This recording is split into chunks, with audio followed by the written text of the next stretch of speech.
just feel like every time we get to like a certain place, there's like something else. It's just like never ending. And I was just feeling so like defeated and like overwhelmed. And it's just constantly learning to adapt and adjust. And like sometimes I'm really energetic about it and I feel great. And other times I'm just,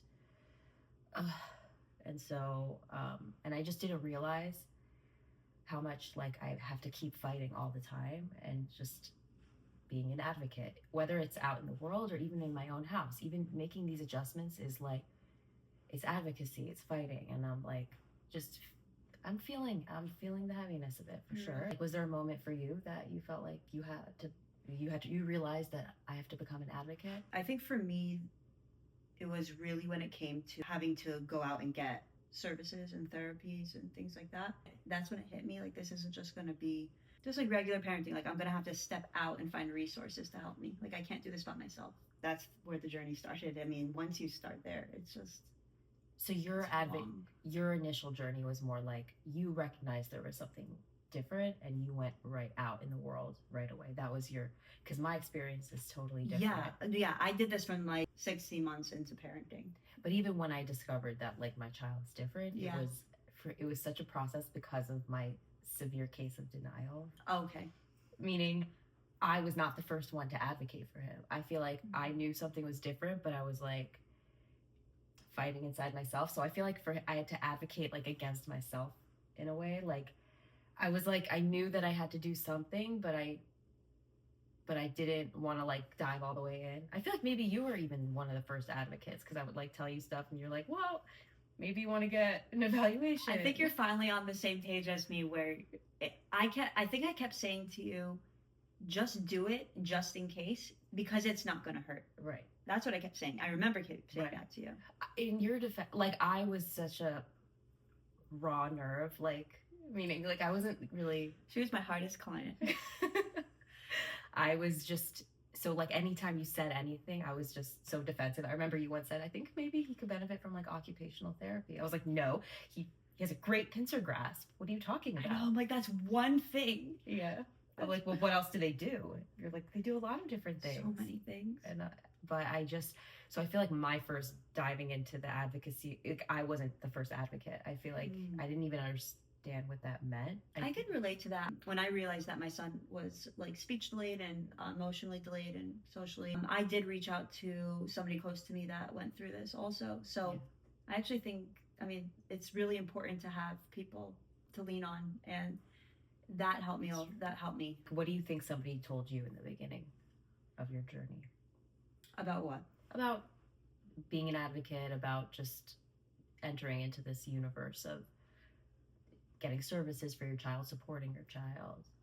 So you're saying like, what do I wish someone told me? Yeah. Or you as the parent have to be, you are the main advocate, right? Yeah. So even though you can call an agency and then you have like, let's say a representative that's going to like help guide you through, depending on where you live and what the system is, at the end of the day, I've learned that you really need to trust your own instincts. So what do you wish somebody told you at the start of this journey? I wish somebody sat me down, took me by the shoulders and said, get an evaluation. Your son's probably autistic. just get the diagnosis and he can get all these amazing therapies and you will open a lot of doors.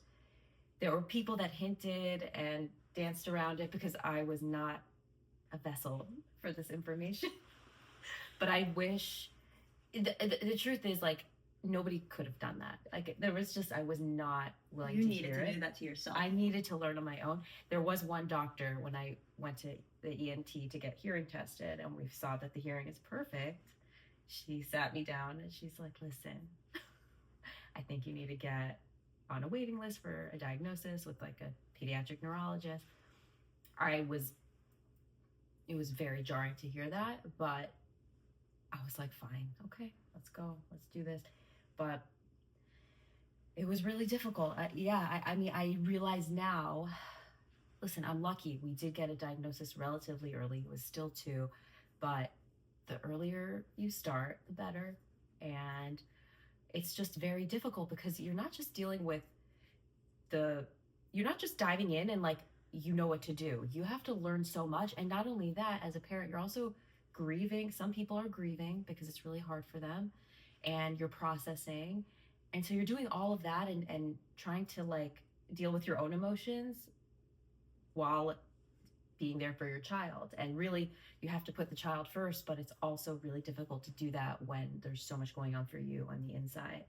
And so it's been a journey, because also in the beginning, like we can segue a little into this, like, you know, I was like, who's the leader? Like, who's in charge? I remember looking around. I'm like, I have a speech therapist, I have the OT, there's the BCBA.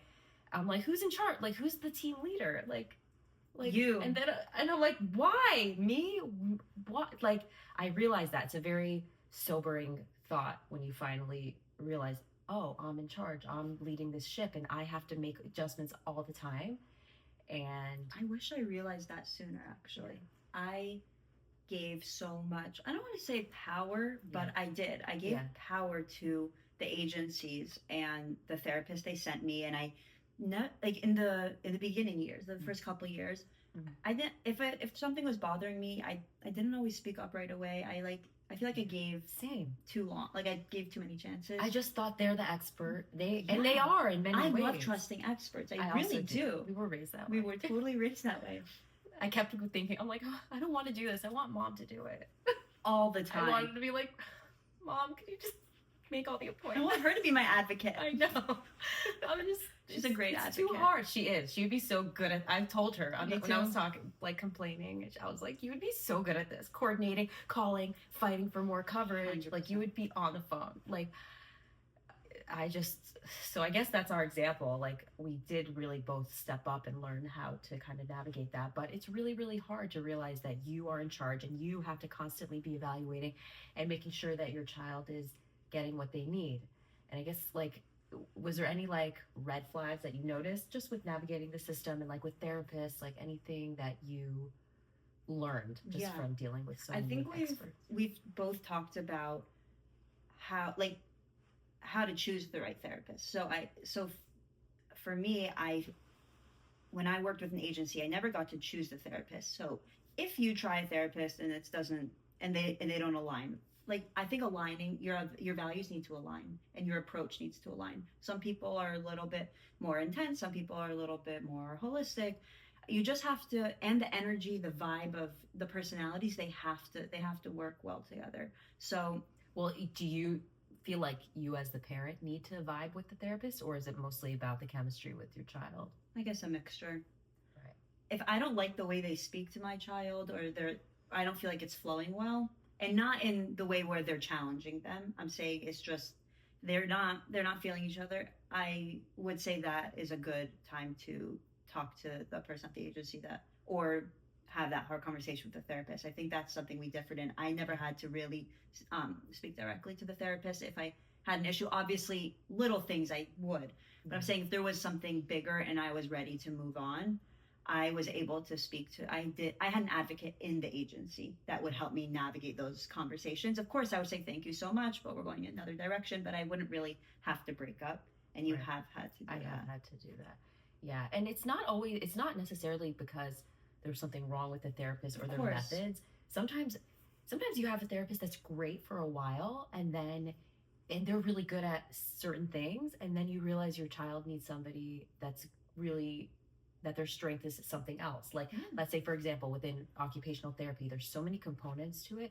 Somebody might be really good with the sensory component, but if they taught everything that they can, and they're really good at the 2-year age, maybe you need to move on to somebody who's better with like kids that are getting older, or maybe you want to focus on fine motor stuff. Yeah. And you found an expert that's amazing at that. And even within speech therapy, there's so many different methods. If somebody's expert at like Gestalt language processing, and that's their thing, or really good with AAC devices, or somebody's an apraxia specialist, like, you're allowed to kind of notice the different needs that your child has, and then shift accordingly. It doesn't mean necessarily that there's something wrong with the therapist. They could be great. I think the biggest green flag, though, like if we're talking about red flags and green flags, I would say the biggest green flag is when the focus is on the child. Like when a therapist walks in and immediately says hi to my son first, I'm like, green flag. Like focuses on the kid. Even if I try to chit chat and they try to they redirect you. They redirect me. I'm like, you know what, good. Like, yeah, but if they chat with me too much, that's like kind of like a red flag. Like even if they mean well, but like the focus has to be on the child. I think that is something I learned a lot. Like especially when you're limited with your resources, like you only get it twice a week for a half hour. That's like that could be nothing for some kids. So you really want to make sure they take advantage of the entire session. They jump right in, they are focused, and they don't waste time. And also that they know your child. Like some kids do great with like moving around the whole time during the session, and other kids really need to be focused. Like if they don't have great joint attention skills, they need a therapist that's going to sit down, be firm, and get that joint attention. And sometimes it means not being able to run around so much and have more structure to the session. And I think you need somebody that can really tune into the child. And these are all things that trial and error, you learn it over time. For a while, my son was just running around for the entire sessions of a lot of his early therapy days because I didn't know what was going on. I'm like, great, you think chasing him and running around trying to get him to say words, like I didn't love that. You did, yeah. You called that out. You're like, no. But every kid is different. But I never had that in my experience with my three. All three of my kids have had different therapies. Yeah. No one ever was able to run around. I had my kids they were sitting like at a high chair or like at a booster seat at the table, and they were very like but that couldn't be the therapist's approach. Every therapist is different. We don't want to like bash anybody, but I think sometimes it needs a little in their more defense order. Though it's like there is this new kind of approach where it's like everything is child led. So I think there's a push for that, and so it's like going from one extreme to another. It used to be like very rigid, and that's not good either. So then I think things shifted towards like, oh, everything is what the child wants and play based and all that stuff, which is great, but you really do need a balance, because for a child that's not able to focus, you can't just let them. It can't be child led. It has to be a mixture of both. Yeah, 100%. Yeah. I remember I had a special instruction therapist, and she was very experienced. I mean, she was doing this for 40 years, and at some point I was explaining to her that I had a therapist that I think I knew in my heart that it wasn't the right fit, and she gave me some advice. She said that, if you're using somebody for a year and then you feel like you're kind of just, I remember her saying you need a fresh set of eyes. Yeah. And I use that quote all the time. Yeah, you do need advice. You do need a fresh set of eyes. It is, especially if you've been working for a while, sometimes you just want a new approach, change it up a bit. I think it's great.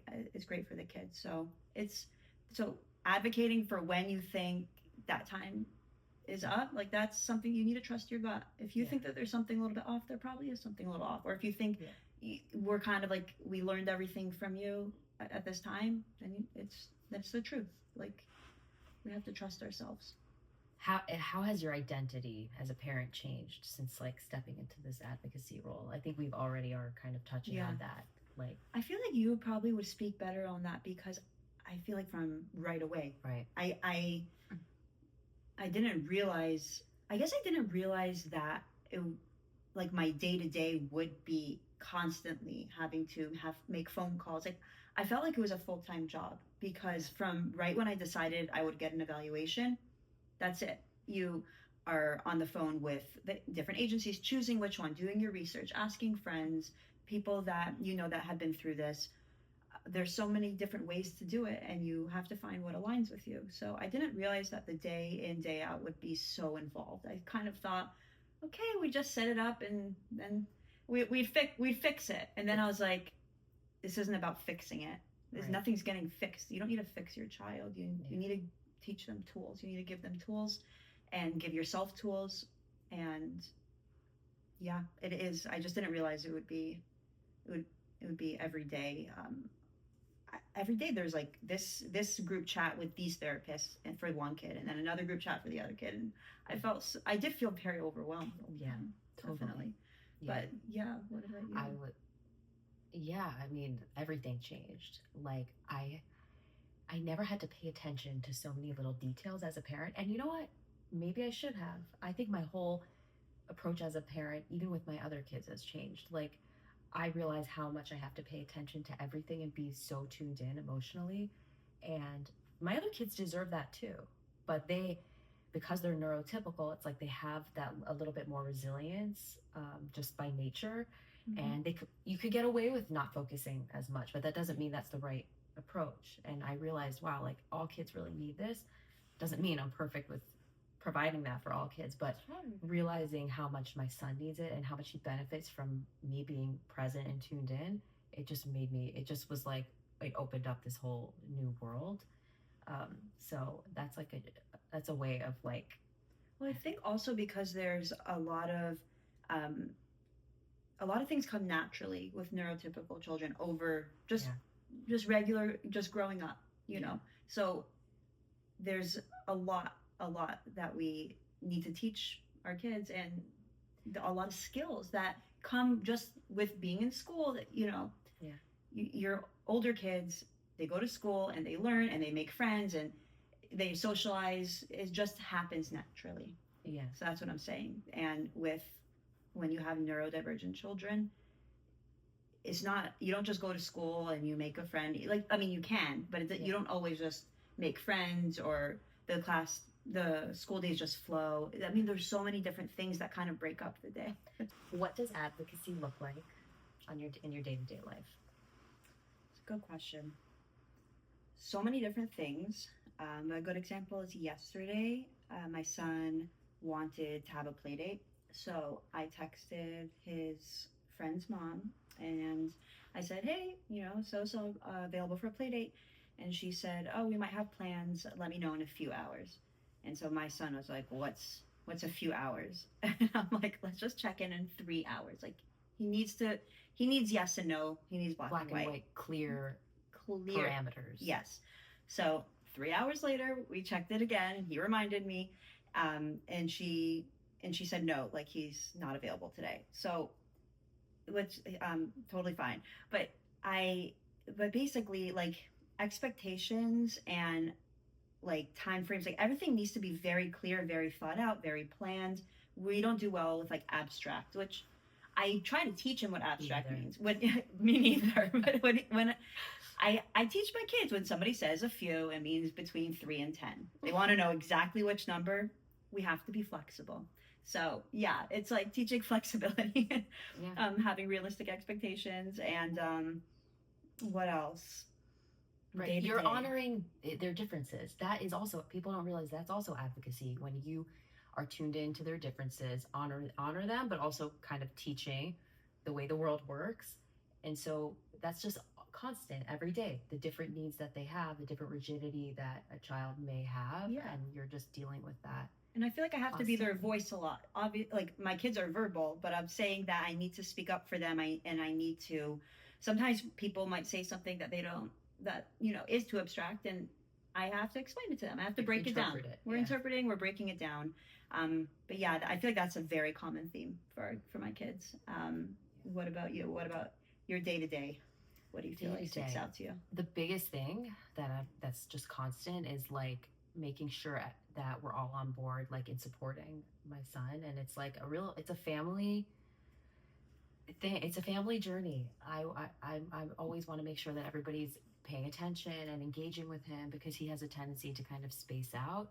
And so I'm constantly teaching all my girls and my husband, like, say hi.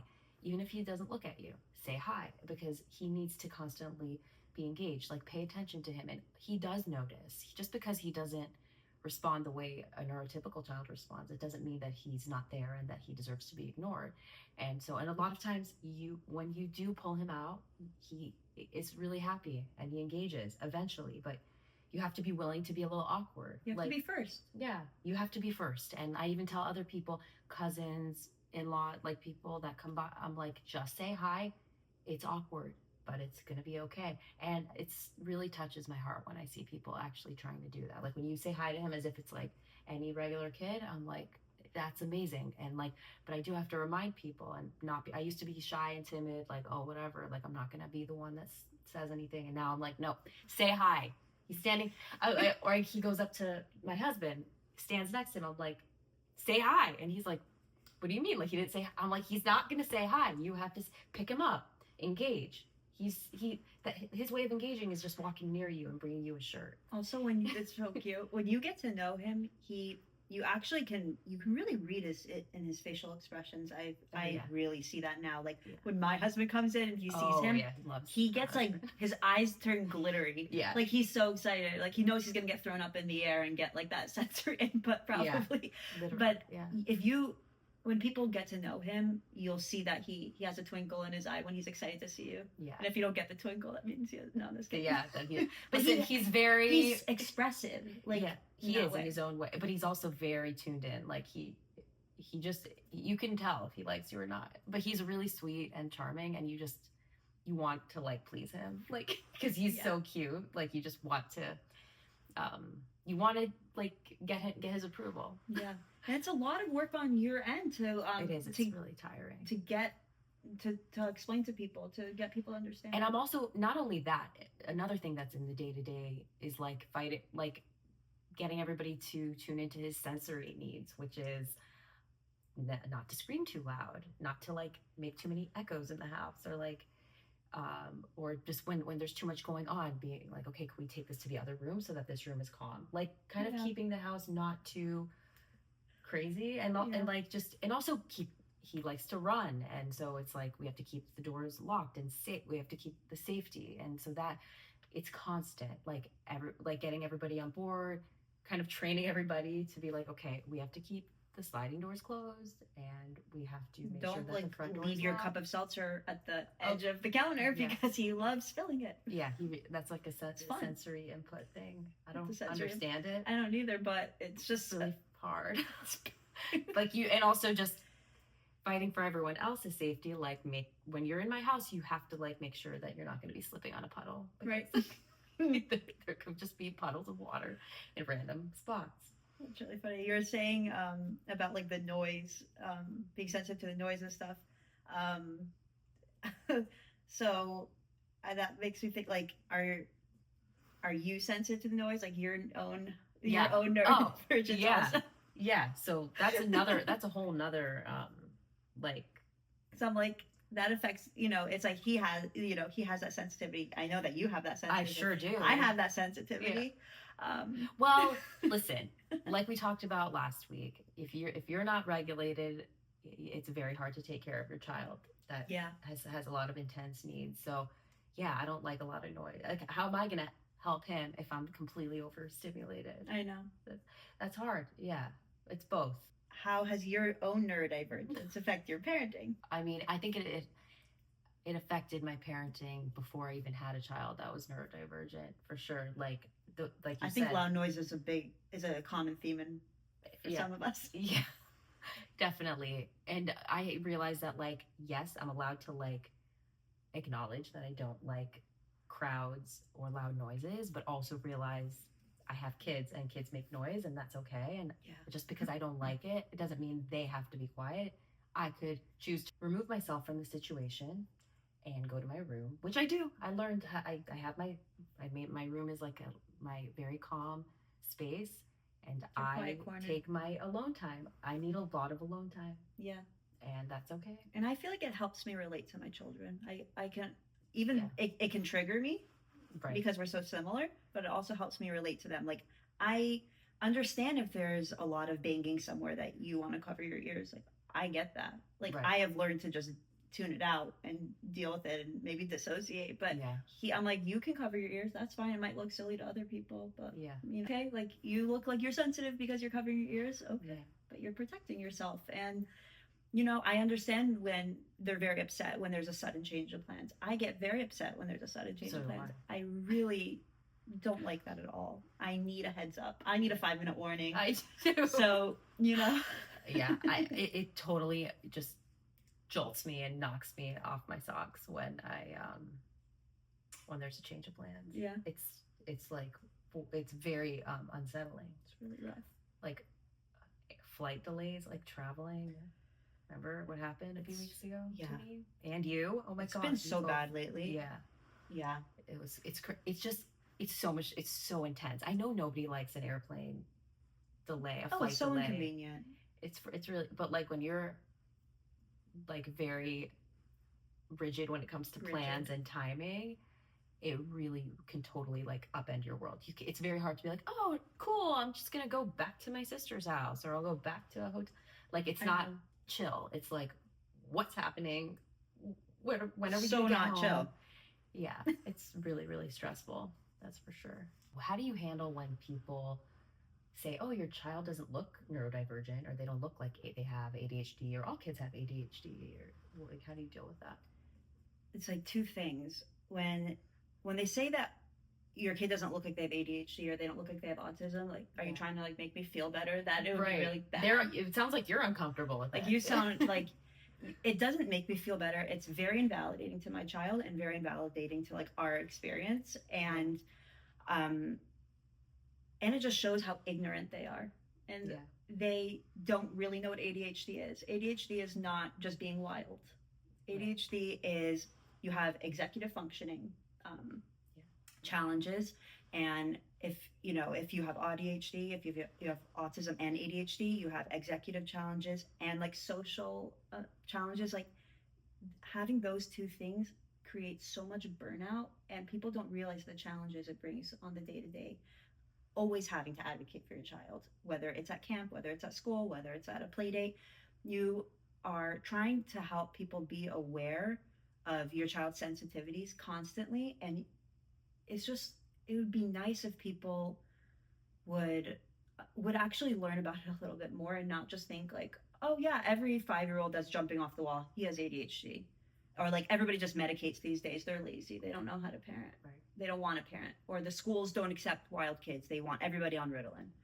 I mean, fine, maybe some, but there's a real reason kids are medicated, and there's a real reason people go out for a diagnosis. We are trying to get our kids help with all these different types of therapy so that they can thrive on their day-to-day, and they can do well in school and socially and just all the things. Like, we want this diagnosis not so that we have an excuse for our kids, or so that we can be like, we think it's cool or something. It really is to get everything we need so that our kids can do well in this world, Sure.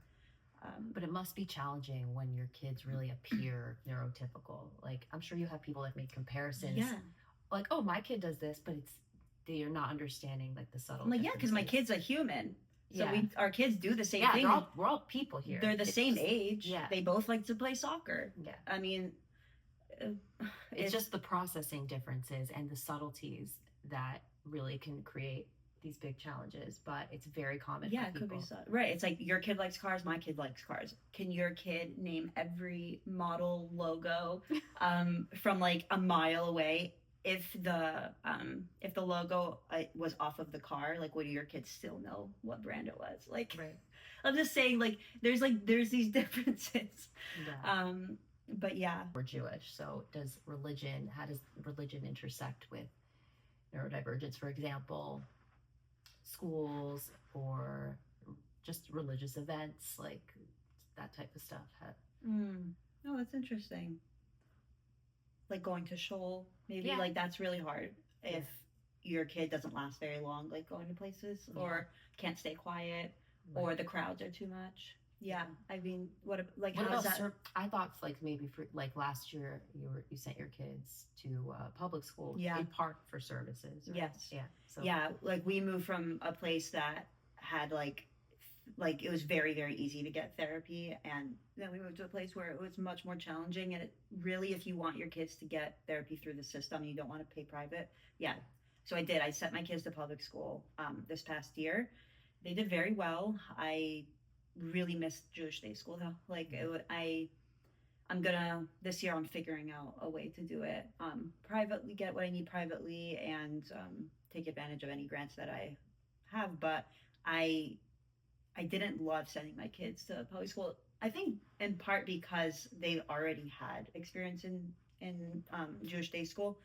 But yeah, that's challenging. If you live in a state that they don't like provide therapies in your own private school, and you can't afford to pay private, you really don't have an option. You either have to send your kids to public school, which is very hard when you want that Jewish education on the daily, and it's something that you have to give up. You have to weigh your pros and cons. What is the most important thing right now? So how does that feel like for you? Yeah, like we grew up going to like Jewish schools. It was like such a big part of our identity, and I've only sent my kids to Jewish schools. So he doesn't even go to school yet, but he's in an ABA center that's secular, and just wrapping my head around that in the beginning was really, really hard. Until I realized like this is the right place for him, and it really doesn't matter. Like I could teach him whatever I could teach him at home, and he needs to learn how to learn. That's where we're at. So honestly, like he needs to learn how just such basic stuff, which it's coming bit by bit, but that's the priority. The priority now is not the Jewish holidays. Like let him understand what a holiday is first, and then we can get to that. 100%. So you have to kind of really take yourself out of it and put other people's judgments, because the comments people would tell me, send your kids to public school. I mean, they made me feel so bad about it. And I had to get really clear, like why am I doing this, and really tune out the noise, because it's very easy to let other people's judgments like affect like what you're gonna do. And I needed to do that. Like it needed to happen for this year. You're the one doing all the research. You know what resources are out there in the city and state that you live, and that's what made sense. And you're the one that you did all the comparison. Like trust parents' judgment. Like trust that they did their research and they're doing what's best for their child. Yeah, trust me. I know the best. I am the parent. And you know what? I'm sending to day school this year, and we're very excited. And there's a chance, I hope it works out well, but there's a chance it won't. And if my kids end up back in public school, so they do. It's what is best for my child. It's nothing to do with, other people's expectations of what Jewish children, where they're supposed to be. This is something that bothered me so much, that people thought it wasn't important to me. Like it is so important to me for my kids to be in Jewish school. It didn't feel like the right option. You have to balance, and like when you're in a community that is like a very specific way, and there's a very clear trajectory of what you're supposed to do and what the system is, it's very hard to accept that you have to do something different. And so be nice if people will be a little bit more gentle about it. I had to grieve my kids not going to Jewish school. So it's funny that it bothered other people so much. Like it bothered me so much. I had to change our whole day-to-day routine, and I don't like changing routines. I had to think about it more. I had to be more conscious, because when you send your kid to a Jewish school, it's just the whole day, it's intertwined. Like you pray and you learn about, our heritage. Now I have to remind them, oh, this holiday's coming up. I would print out pictures and we do coloring sheets. I had to do it by myself because I didn't have the school. I did send to Hebrew school on Sundays, so that was a good option too. But I had to make the right decision. No, I'm like thinking even other religious stuff. Like for example, like when the boys are 3 years old, you have like a haircut and you make like this. You're supposed to make like a nice party. People make like big parties, invite the community, and like I'm like, if I do that, it's literally just for us. It's not for him. Like he would want to run away and not even participate. He wouldn't even want to be there. So what am I doing that for? So I decided not to. I decided that I'm going to invite you, our nephew, our other brother was in town. We had a little thing at our house. We got pizza. We made it cute. Got a balloon. So good. It was intimate and it was sweet. It was cute. And even that he wanted to leave. So like it's just, you have to forget what's the normal thing. And you know what? And so I had a couple comments like, oh, he had a haircut. I'm like, I didn't not invite you. Nobody was invited. It was just at our house. Like, don't worry. I also did it at my house actually for my sons. And I even had like rules with the actual hair cutting. Like I didn't want every single person in the room to cut, because I did have more people than you did, but I remember I was like, he's gonna get very overwhelmed if everybody starts crowding around and wanting to cut. And I know that a lot of parents these days actually are more sensitive about that. Like you don't want your kid just being crowded by adults and everybody's cutting their hair. Any 3-year-old. Hard. But that's a good one. That was a good one. Yeah, and even like learning to put the yarmulke on. Like in the beginning, he's just like, "What is this?" and would throw it off. But like I wanted him to wear it, and now he's like, he'll put it back on his head. It's like it has to be on. Like, I got used to it. Now he's missing it. Now it's like a part of like a big part. like usually, but I don't force it either. Like if it's annoying him or something, I don't like if he takes it off, he takes it off. Like I had to be chill about it. Yeah, And even like 100%. the strings, the tzitzis that the boys wear, like we're not wearing them now because he doesn't have like such good awareness of where the strings are, and like we're toilet training, and if Yeah. the strings end up in the toilet, like we're not doing that right now. Okay. And then he was not gonna like the wet strings like on his like I didn't do it to on his toilet arms. training either. Yeah, no. Yeah. I find it hard entering into this community. Like I definitely have met other moms, and that's my favorite. When just chit chat with other moms one on one. Like really, I want to integrate him into the world. The world is the whole world. It's not just your cohort with other neurodivergent kids. Sure, you might connect more with neurodivergent people, and yes, it's great to have the community and relate and understand other parents. But also, it's nice to have acceptance from everybody and integrate with everybody. And I really like when it's a combination of all types of people. And I don't think I have to only be with a certain I agree. I also have to dream for your boy. I just would love for him to build connections in his own way. And it definitely is a challenge. So like the word autism, it comes from the word autonomous, which is like by yourself. And so there is like a loneliness to it, especially if you have a hard time socializing and communicating and connecting. And so it doesn't mean that autistic people don't want to connect. It's just it's difficult for them to do it in a typical way. So I think I just would love for him to learn how to have connections in the way that's comfortable for him, and if he, while still honoring, he might be the kind of person that needs a lot of alone time, but like there's a difference between choosing versus loneliness and isolation, and integrated in the world, and just like it to explore whatever interests he wants, and comfortable in his own skin, accepting of himself. And what more can a parent want? I want him to feel confident in himself. That's the most important thing. When you have that self-love and confidence, even if you're different and you show up differently in the world, you have a wholeness to you. I want him to feel whole. That's the bottom line. What about anything you? better than that?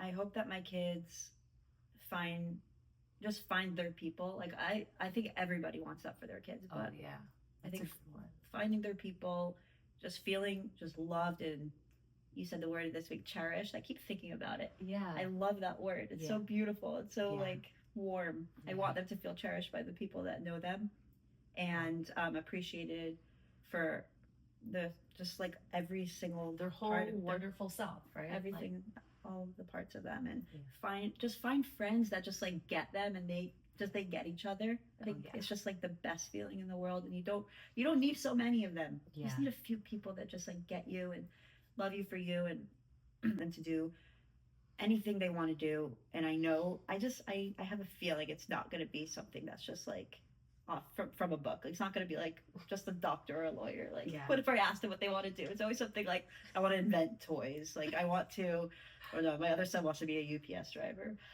Like, whatever they're interested in, I just want them to just own themselves. Amen.